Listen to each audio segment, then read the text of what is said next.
Welcome back to the Wealth Builder Movement. We are here this night and we are talking all things real estate investing. So I'm going to launch us right into this first segment, which is what is investing about in real estate from a very basic one-on-one perspective. I am here with the Starks. We have Christine Stark from Leverage Property Management Group. Added the group on myself. And then we have William Starks, who is here from G Starks Realty. They are a married couple.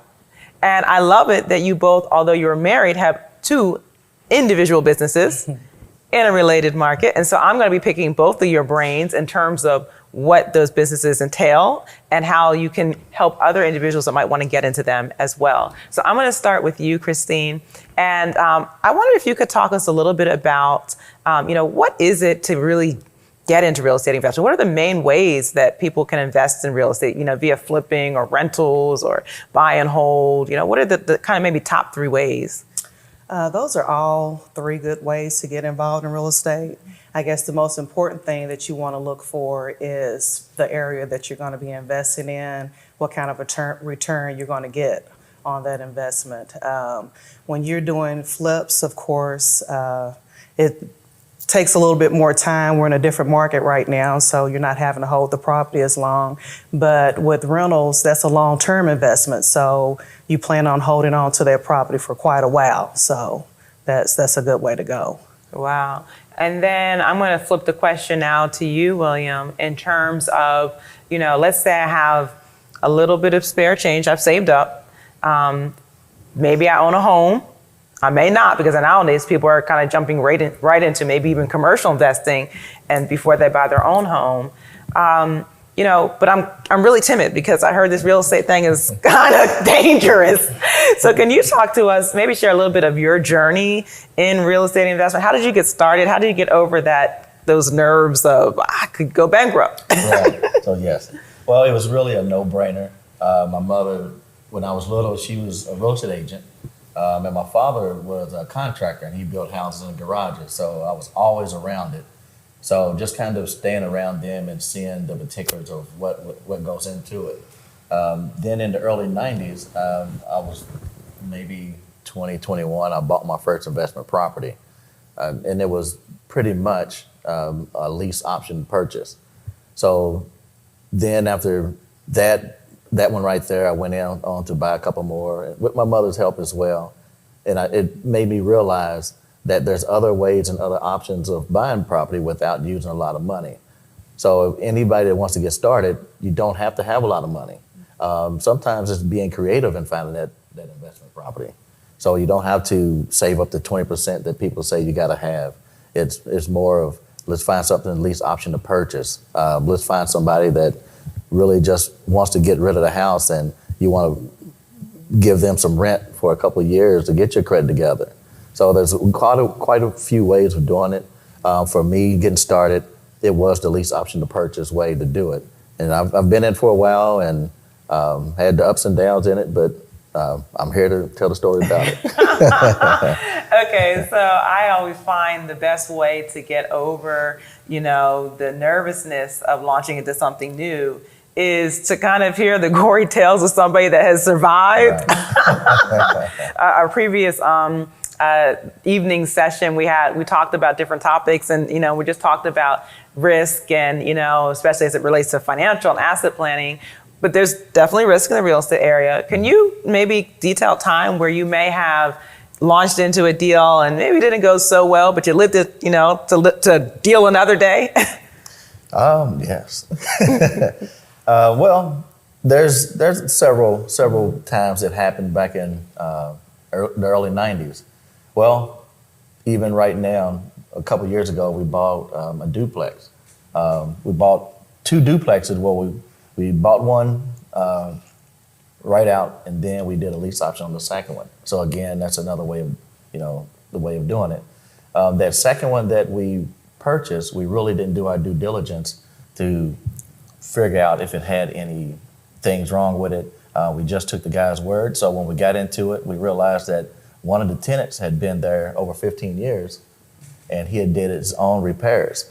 So when somebody's been in the house 15 years doing their own repairs, you know that something might be up because you haven't been in there taking a look at it. So we went into that property, and yes, it was. So he's been in there. Still, he's there today, and we still let him do his own repairs because it's going to take so much to get it together that we just decided if he's paying and he's there, we'll just let that one be our, the unicorn. Yeah. So we took the one that was right beside it, rehabbed it, and did a great job with that.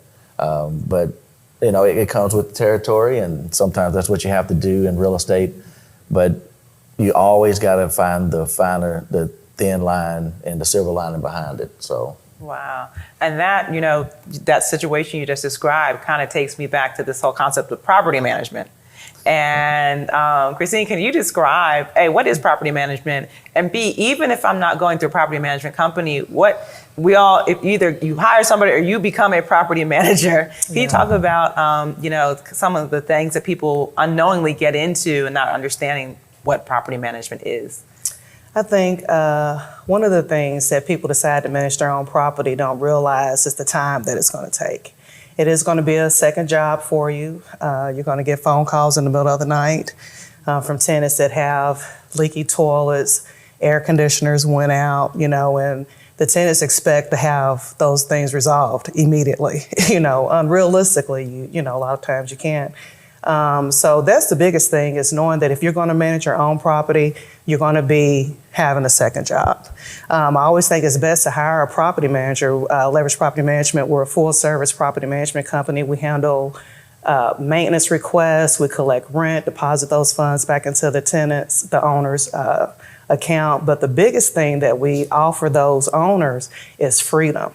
They don't have to worry about their phone ringing in the middle of the night or tenants being upset with them because their issues aren't being taken care of, because we have the ability in order to address all of those issues. So that's why it's good to have a property manager. Wow. And speaking of kind of, again, property management, one aspect of not necessarily technically defined as property management, but maintenance of a property is getting into something and not realizing that, you have to have some money to keep up on that side of things as well. Absolutely. You need to be able to make sure that you're setting that money aside, especially if you're managing yourself. It's easy to collect that rent and just go spend it, on whatever you desire to spend it on. But it's very important to make sure that you take some money and put it aside, because the central area is going to go out. You're going to have a roof leak. You're going to have issues with the toilet where you're going to have to make repairs. So if you're not setting any money aside, you're setting yourself up for a headache later on down the road. Wow. So William, speaking of headaches, the real estate market right now is great for sellers. Yes, it is. Maybe not so good for buyers. But at the same time, has COVID opened up any new deal possibilities? I mean, is there a niche of greatness for somebody in this market, or are we all doomed? Well, the good part about real estate is it is one of the solid investments that's still around. I mean, the stock market goes up and down, but real estate is still one of the solid investments. So you have a lot of people that are moving from stocks over to investments, just because the simple fact that we're doing so good in investments. On the other side of that this is a new type of market. No one has come across COVID before, so we're still learning as we go to see what's going to happen. But I predict that the housing market is still going to be straight till next year at least. And the money that the government is putting into the system as well is going to help out. So I think we're going to be great with it. There's not a lot of new ways to do real estate, but the old ways are still working. They do have some 100% financing right now that help out. So I think we're doing great with it. We're doing great in real estate. It's going to be here for a while. Wonderful. So I want to stick with you, William, for a second and ask about, kind of going back to that question about what are the different ways that we can invest. And I know on HGTV, flipping seems to be the only way to go. Is it really as easy money as they make it seem, when they got the twins doing it. No, it's not that easy. Man. But it can be. But I will say when it comes to investing, you got to realize when you start out, and this is where any young investor wants to start out, you gotta start out, what way do I want to do it? Do I want to be an investor and buy and flip, or do I want to be someone that's going to purchase a property and hold on to it? Because that determines what kind of money that you can go out and get. Right now, there's so many avenues of getting money that if you're going to buy a home and flip it, it might be best to get a hard money loan because you're just going to hold on to it for a couple months, maybe 4 months at the most, and then flip it and give them the money back. If you're going to hold on to it and be a renter, be a landlord, then you might want to get that traditional loan and have it for 15, 20 years and pay a small interest rate. So there's ways to do it. You just got to start out in your own lane, and whatever your income and whatever you have saved is what's going to determine. Because if you, like Christine was saying, there's always going to be something that's going to break, the furniture's going to go out, and if you don't have any money starting out, then you might want to flip it, make some money, and then rent out the next one.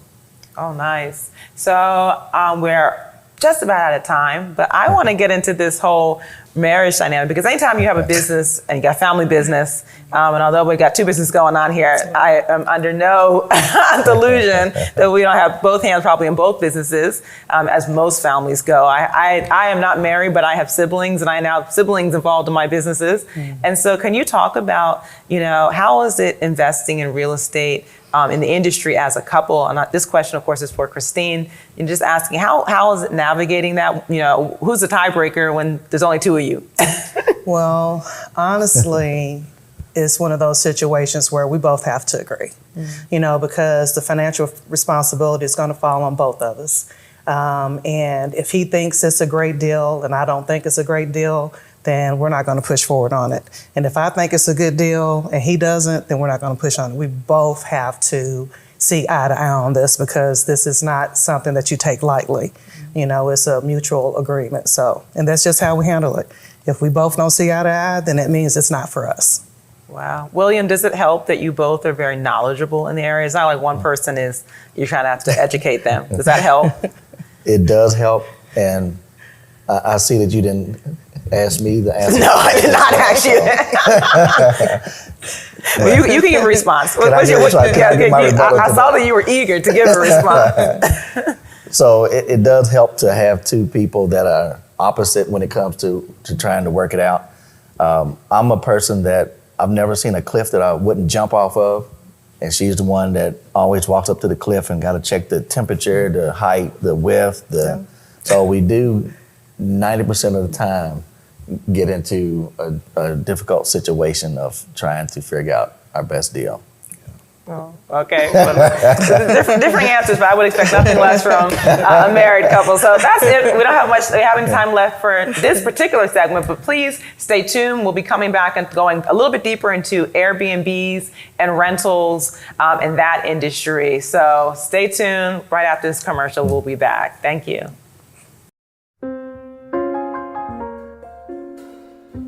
We are proud to bring together university resources, Tier 1 level research, and residents as expert collaborators from West Louisville neighborhoods. Why West Louisville? The greatest of all time comes from West Louisville. Cassius Clay from Louisville, Kentucky. I am the greatest. Knowledge, resources, and love abound. It's access that we all need. Louisville Change Lab is your connector. Hello, my name is Ivory Rollins Cross, and it is my pleasure to serve as the director of the Louisville Change Lab.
Welcome back to the Wealth Builder Movement. We are here to discuss how can you buy the block? And we're not just talking about you individually buying a couple of houses, for your family portfolio, but we're really talking about how do we be part, especially as African Americans, part of revitalization of a whole neighborhood that has perhaps been disenfranchised over the years. And so I am so happy to be here with Yvonne Smith, who is the CEO and president of One West, which is a nonprofit org here in Louisville, Kentucky. And I'm of course gonna have Yvonne give more details about what One West is in a moment, but the topics that we'll be covering here go so far beyond that because Yvonne actually has a background. She's relatively, I'm gonna still say relatively new to this part of the country, but she's been doing this for many, many, many years. And so she has a wealth of knowledge on how to participate in revitalization and how to do, I don't know if that's even a term, responsible gentrification. Maybe that's not a term, but what is the difference between the two? And I think that's gonna be my first question. Revitalization versus gentrification. I think a lot of us are getting tripped up on that terminology. Is there a difference? What is the difference? Which one is more socially responsible? Absolutely. Well, first, thank you so much, Dr. Angela Johnson. I always love when I get the call from you because I know there's always going to be a good conversation about how we can help our community.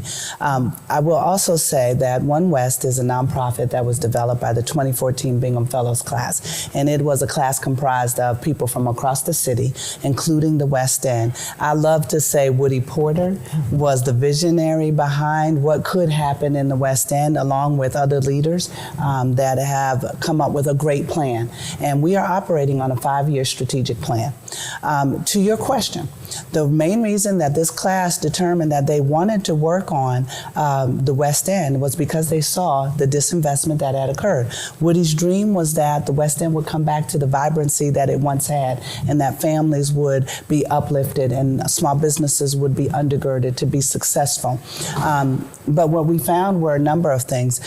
There were significant vacant and abandoned properties. There were significant challenges that are germane to Kentucky, whereby the residential properties are required to pay their taxes.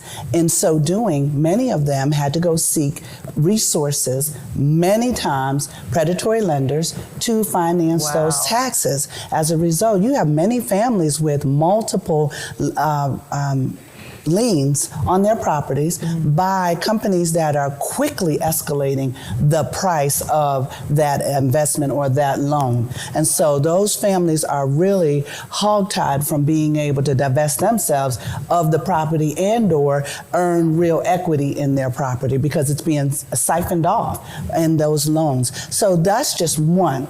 The other thing that we started to see was on the commercial property, that there were so many absentee landlords and so many of our renters, our business renters, were not in a position to buy those properties, nor were many of those landlords making the kinds of improvements and maintenance that needed to be done. So when we get into the issue of gentrification and responsible revitalization, you can't gentrify what's not there. So in some cases, with over 5,000 vacant and abandoned units, there's an opportunity to put those properties back in play and to have people move into those properties. Does that mean that those people will be the same raised socioeconomic level as the people that are there? No, you really can't guard for that. But when we talk to the community during our 2018, 2019, 2020 period around looking into what the community's concerns were around gentrification, and we did a national conference on it. The community's concern was forced displacement. People want the right to retain the historic values of their neighborhoods and also the camaraderie between neighbors and the history of multi-generational ownership and or renting in certain communities. There's a culture there that is very proud culture here in Louisville. So we knew that it was important to protect for that as much as we can in responsible revitalization. But it also means not coming into a community and doing something that the community community is not comfortable with. So listening to folks, getting people from multiple cultures and generations around the table, that is how we do community economic development. So when opportunities come up, we're not at a loss for, what does the community want to do? We know the community wants resources to revitalize certain areas and to improve the commercial fabric of the area and to entice businesses to come to the area. People have told us over and over again, they don't want to have to go all the way to Indiana, all the way out to Bardstown Road for different resources. Why can't those resources be in the West End? We have beautiful property, we have beautiful location, we have great logistic locations in proximity to downtown. We should have great viable retail in our communities, and we should have great options on housing. Wow. And so my next question is really about how can we, as Black families, Black individuals, how can we participate? Because I know a lot of, people I've been talking to around the nation, my friends, my peers even, are saying, hey, clearly we see revitalization is coming down, or we may even see, in many cases, you see gentrification is coming down the road. Mm-hmm. And so they're saying, hey, I'm actually going to intentionally buy into a neighborhood that I see is being gentrified, not only because it's a great financial investment, mm-hmm. but because I more so represent, of course, you may or may not be from the community. In some cases, people are going back home, right? That's so maybe right. where their parents used to live on. Right. But I more so identify with that community, mm-hmm. and more likely as a homeowner in that community to put in places, put my money, vote on legislation that would bring, grocery stores and resources to that community. Right. So if I am an individual and I want to, make sure that I combat the negative aspects, that can happen when you see gentrification, what are some things you would suggest to an individual who's looking to buy a property, maybe a rental, maybe a home for themselves? Right. How do I assess where to invest my money? And in terms of this, we're all building wealth here. How far out can I see gentrification coming so that maybe I can invest early enough, because sometimes we don't have the wealth to get in the game when it's already popping, right? They want to invest early. So how do I know if a neighborhood is, under the threat of gentrification and it's a good opportunity for me to come in early and do my part, build some wealth, and also lean more towards revitalization? Well, I will say, number one, first let me say, the interest that we have is in community economic development, helping to see to it that those that are there benefit from their local economy and their local community. So we are focused on helping homeowners who are there stay there and build wealth and multi-generational wealth at that. And then we are also recognizing that we need to really study this issue of renters, how not to displace renters who want to be there. But when you start looking at the wealth creation component, people are already doing just what you're saying. A lot of times our community is the first to disregard the number of Black investors that are already coming to the community. There are many ways to do it. They can do it individually by looking at homes that are available with realtors.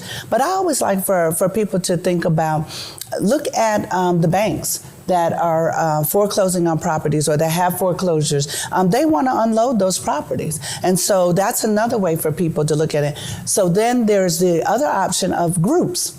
Groups can invest together, but I don't want people to miss the fact that we have a large number, and I'm excited about this, of minority individuals investing in the West End. And because of family ties and also historical aspects, they understand the value of that. And so they're building their wealth by making those investments. And I'm meeting more young people that are doing that. And when I say young people, under 35. Yeah, and predominantly we have, primarily we have a very millennial audience with the Wealth Builder movement.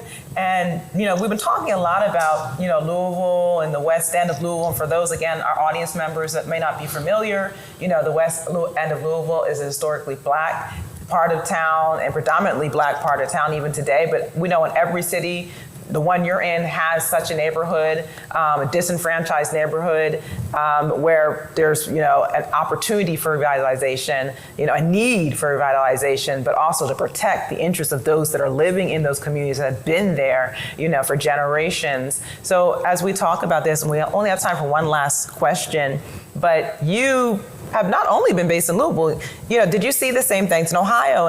And what are some tips, some kind of last minute advice you would give to anybody, irregardless of the city, because you've kind of been to a few different cities, yes, and seen, what the landscape is and how to kind of responsibly do this investing. Can you give any last minute tips for those that want to form maybe one of those investment groups or want to, become another one of those Black wealth builders that are getting into these properties? Well, I will say that my work in North Carolina has been over the span of 30 years, and I've seen a lot. I was just telling a young man that by the time I was 35, I had 10 properties myself. And being a single mom at that time, it was very interesting. I was buying estate properties. So as estates were for being foreclosed on, or as the estates were selling off properties, I was able to buy. So I think that it is imperative that people begin to think about the long-range plan, because it definitely is happening all over the country.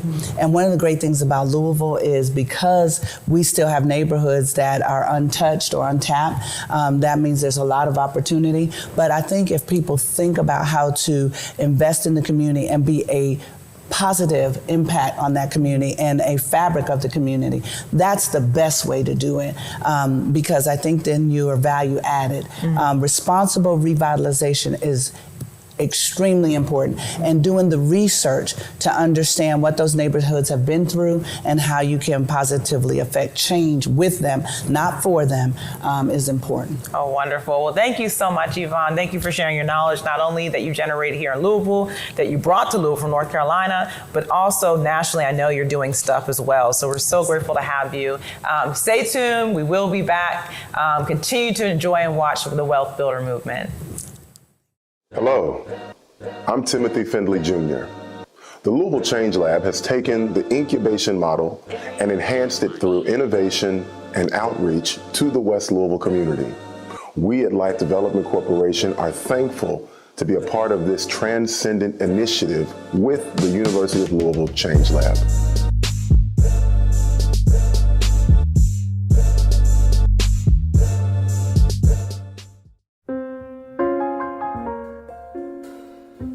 We are proud to bring together university resources, Tier 1 level research, and residents as expert collaborators from West Louisville neighborhoods. Why West Louisville?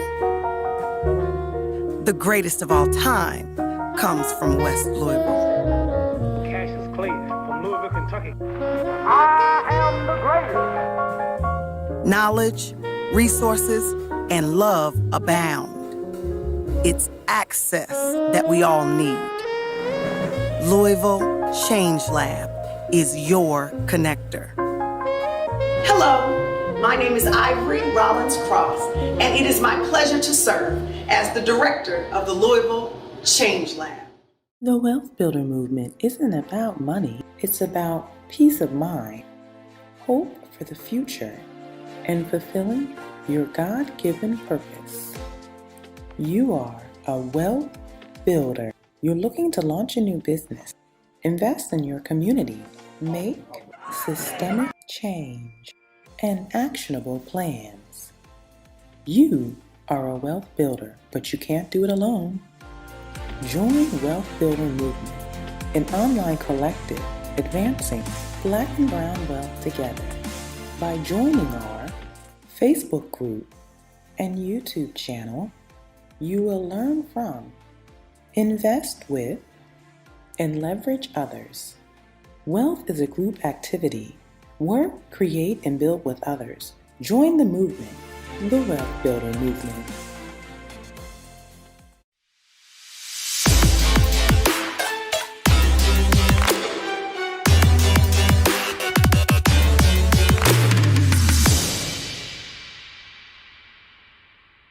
Welcome back to the Wealth Builder Movement. For this final segment of the evening, I am excited to talk about Airbnbs and rentals. I know a lot of us are either in the game or trying to get in the game. I'm trying to get in the game. So I am here with Ricky Mason from Brainstem University. I'll say that's his, I want to say day job, but it's a whole company that I hopefully get a little bit of information on today. And I'm also here with Louie Legier from Legier Investments. And I am so excited to be here with both of you. So Louie is joining us virtually.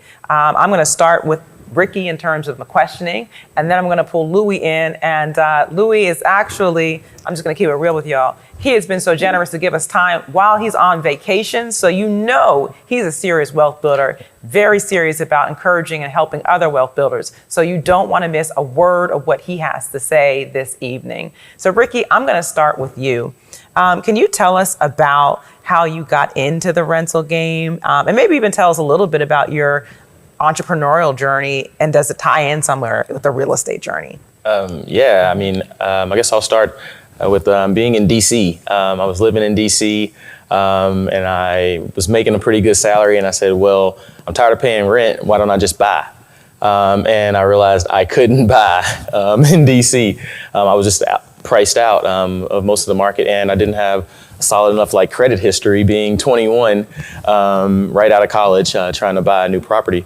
But moving forward with that journey, I started doing research, and I read the book, How to Think Like a Millionaire. And that book showed me, first off, that most millionaires were millionaires because of real estate. And that was kind of my first kind of jump into that. And so moving back to Kentucky, I said, well, real estate is going to be my bread and butter. But getting to that point was a lot of sacrifices. So in college, I made sure that I had great internships that paid well, and I saved my money there. When I moved to DC, I lived in a basement apartment for the first year, paying $800, everything included. My car was paid off at that point, so I was able to save like $2,000 a month while I was working in DC. And when I came back to Kentucky, I started using that money to invest in real estate. Wow. And I have family that lives in DC. That's kind of our de facto holiday place. And so, DC's really expensive. Yeah. So it sounds like it prepared you well for when you came to Louisville. You're like, oh, well, I'm buying the whole block. I can afford this. Give me everything. So another question I have for you, Ricky, is, given that, right? Like you were so young when you got into real estate investment. I mean, you're still relatively young, but so that tells our audience, like, you were really young getting into it. Did you have any fear when you were young, or was it because you were young, you didn't have the fear? You just kind of said, hey, I'm gonna take this book and just go. After I read the book, I said, if majority of millionaires are doing this and I'm gonna be a millionaire, I'm gonna have to figure it out and make it work. And coming back to Louisville, seeing the price of property, I bought the first property, which was a duplex, for $12,000. So that was an opportunity that I couldn't pass up. But I had known in college that that was something that I want to do. My senior year, the guy that we rented our house from was a young guy, about 30, I would say at the time. But he's like, man, this is my daughter's college fund that you all are paying down right now. And I was like, oh man, that's so genius. And I'm like, so that kind of set me on the journey of it and thinking in that mindset. Wow. So I'm going to ask you one more question. I'm going to kick it to Louie Legier next. But you mentioned, being, renting from somebody who was talking about, this is my daughter's college fund. You have kids now. Yeah. We had a whole segment yesterday evening about legacy wealth, but just as it relates to generational wealth, are you thinking about that when you think about your investment portfolio? Yeah, definitely. Especially when I first got started, I said, oh man, at least one of these houses is going to be for each one of the boys. But as that's kind of growing, I think my vision is kind of growing for them. It's kind of, now that I'm in the startup space and entrepreneurial space, it's like each one of these businesses is going to be for the boys. But definitely they were there during the journey. I had them there while we were working in painting houses. My wife was there in the house painting with me, working as we put in sweat equity in these properties. Wow. So a true family business. Yeah. Louie, I'm going to kick it to you because you have an amazing story as well. not only an amazing entrepreneurial journey, but also an amazing real estate investment journey. And I was wondering if you could give us some background. Of course, you're no stranger to the Wealth Builder movement, but I also wanted to, for those audience members that may not have heard your story before, could you give us a little bit about, how you got into the real estate investment game and how you kind of came up through the entrepreneurial track to make that happen?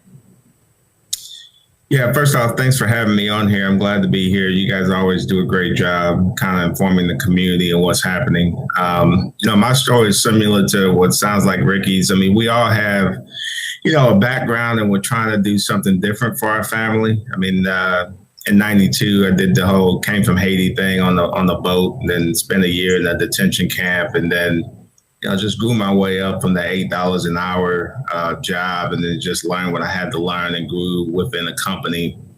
And then I just caught on to the entrepreneur bug, right? So I wanted to focus on breaking the poverty mindset and just straight poverty that was within my family. I mean, we've always done our best to survive and deal with what we had, but I want to have a different future for my kids, future kids. I want them to see different. So entrepreneurship allows me that opportunity.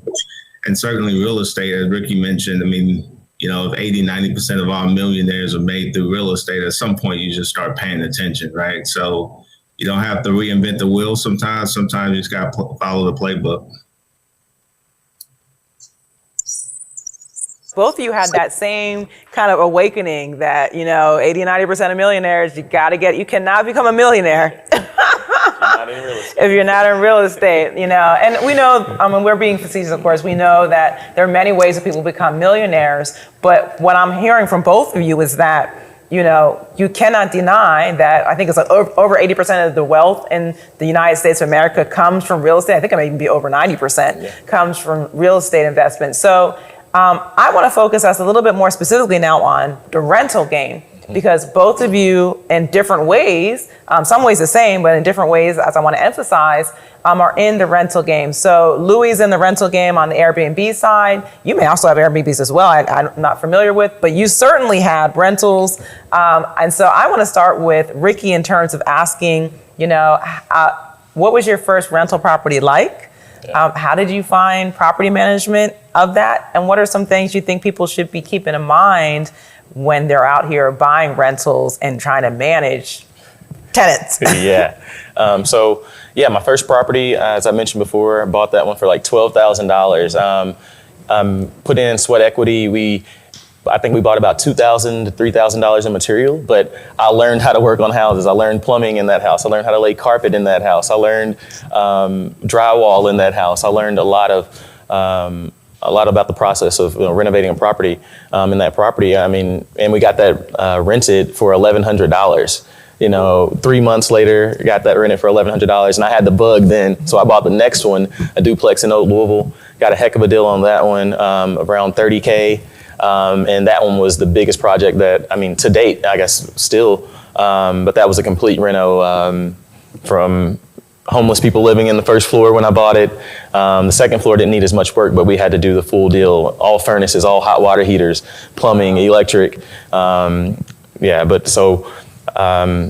Rentals, I think I chose rentals over like flipping or something like that, just because I felt like the equity that I was gaining in the property and the monthly income, like I'm winning twice. Like I'm getting paid every month and I'm growing equity and wealth. So that's kind of what led me into rentals over some of the other options. Oh, wow, that's great. So I'm going to Louie Legier now, and I'm going to be asking you as well, kind of what was your first rental, and then how did you end up in the Airbnb game? And then tell our audience, because some people just have maybe one house, maybe a bedroom, maybe two houses that they're doing Airbnb. You have multiple floors of massive buildings so you were really in it. So tell us a little bit about your first rental, and then how you got into Airbnbs, and then why you've chosen to scale it so much. Yeah, so my first rental I bought about 6 years ago. I still own it to this day. It's on the east end of Louisville, but I was going to all the classes, reading all the books, listening to all the YouTube videos, and the one consistent thing that everybody kept saying is just get started. I mean, get started, because what you learn, doing it'll always be more than what you can read about. So that property there I still own and had tenants in it for all 6 years, just signed up another 5-year tenant. And that house there taught me most of the things I know in real estate. I mean, I learned how to deal with things. I learned how to communicate with tenants. I learned how to find tenants. I learned how to weed through the applications and things of that nature. So I do have some long-term investments as far as real estate. And then for the short term, we're now currently up to 50 units and we're climbing. We want to get to different, right now we're downtown Louisville around all the destination areas. We want to get to other areas in our city as far as like places that people will visit. So we have a national/international plan, Lord willing, that we want to grow to and be to. So myself and my company, we're big on fixing a need. I mean, as I was traveling West Coast, East Coast, international, I just saw that we didn't have the short-term rentals at scale in Louisville, Kentucky. So if there's a problem and I'm trying to talk to others about, hey, we should do, short-term rentals at scale. And at that time, the banks just didn't quite understand and still learning what that was. So there's only so many times that a person like me will ask. At some point, you just go off on your own and do it on your own. So I started self-funding one by one, and then now we're up to the 50 and looking to get more in the upcoming weeks, months, and years. Wow, that's amazing. So started with one, all the way up to 50, on your way to a national plan in this area. I mean, that's just phenomenal. I mean, both of you are just doing things, and again, both of you started very young. And I keep emphasizing that because just like people say, hey, if you're gonna, start saving for retirement, if you're only invested in a mutual fund, this age or that age, people have to understand real estate is the same. If you only get in early enough, you take that equity that you get from your early deals and it just starts compounding, and then you get bigger and bigger and bigger and bigger deals, and you end up with, 50 Airbnb units and a whole national plan. So I think that's phenomenal. Well, we don't have much time left, so I kind of wanted to get from each of you, I'll start with Ricky, really briefly. Can you give maybe one or two actionable things that somebody watching today could do if they want to launch into the rental industry? Yeah, I mean, first off start figuring out what you can sacrifice and where you can save more money. Having that down payment to get into that first rental is going to be great. Or if you're young, kind of like we were when we got started, house hacking is a key. Or even renting a property and renting out rooms to your roommates. If you can leverage your credit or your high income to rent a 4-bedroom rental and rent out 3 of those rooms, then you just decreased your expenses right there. So start figuring out ways that you can increase your income so that you can have a down payment for that rental, however you're going to do that. Secondly, just start figuring out what type of lifestyle you want in the real estate market. If you want to do rentals, I chose that because that's long-term money. I'm making money monthly, but I'm also growing equity as they pay down my mortgage monthly. Or if you want to get into flips, which I think a lot of people try to jump into that and they're like, okay, I'm going to make a lot of money at one time. But when you're doing those flips, you got to realize that that's like a 6 to 8 month maybe plan that you're on. So they made 100,000 in maybe 8 months or a year working on that flip. So you got to kind of put all that into perspective when you're kind of thinking about getting into real estate. Wow, that's some really great advice. Louie, do you have any last words kind of in terms of advice for those that want to get into the Airbnb business? What are the different ways that they could do that? Yeah, I mean, the biggest advice I'd give to everybody is, I know this is the Wealth Builders Conference, right? But you got to figure out what your definition of wealth is. I mean, not everybody wants to be a millionaire. You could just aspire to give your family a better life. So from the short-term rental business, you don't have to think, okay, well, I can't get to 50, right? You got to simplify the business model and just think, okay, a lot of people actually, one of the most profitable areas in short-term rentals is actually renting out a couch or a room. It's not actually a whole apartment or a whole house. So you start small where you can rent out a couch, you can rent out a room on your property, and to where you get income coming in that way. And, you charge $35, $50 a night and get a few bookings a week. And then that way you can generate cash, and then you can kick over to Ricky's plan because that helps you get the down payment to actually acquire a property at that point, right? So Both plans are great. You just got to figure out your definition of wealth. But most importantly, it's about taking care of yourself and your family and then get started. I mean, putting it off and putting it off, eventually you're losing, time that's very valuable to you and your family. So takeaway for the night, get started, stop putting it off, jump in, don't worry.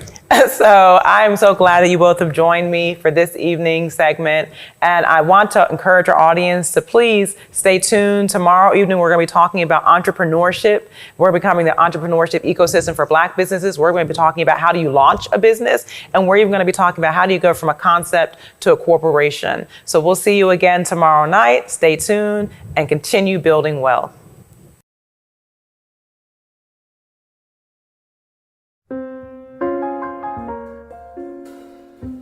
We are proud to bring together university resources, Tier 1 level research, and residents as expert collaborators from West Louisville neighborhoods.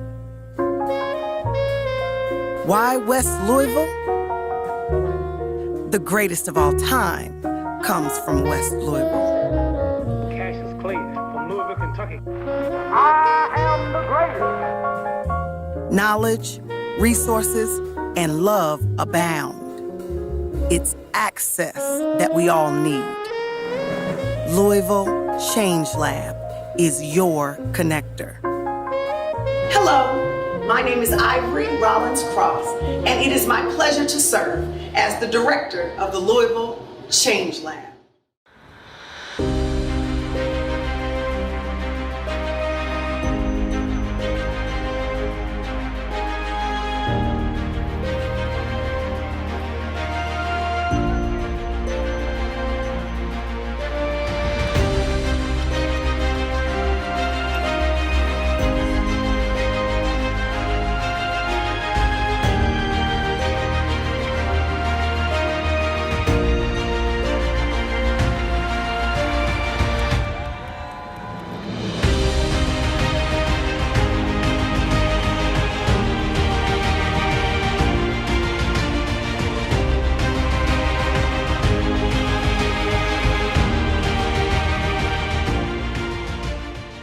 The Wealth Builder movement isn't about money, it's about peace of mind, hope for the future, and fulfilling your God-given purpose. You are a wealth builder. You're looking to launch a new business, invest in your community, make systemic change, and actionable plans. You are a wealth builder, but you can't do it alone. Join Wealth Builder Movement, an online collective advancing Black and brown wealth together.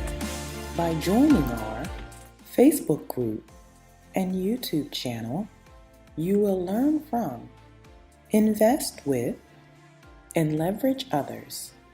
Wealth is a group activity. Work, create, and build with others. Join the movement, the Wealth Builder Movement.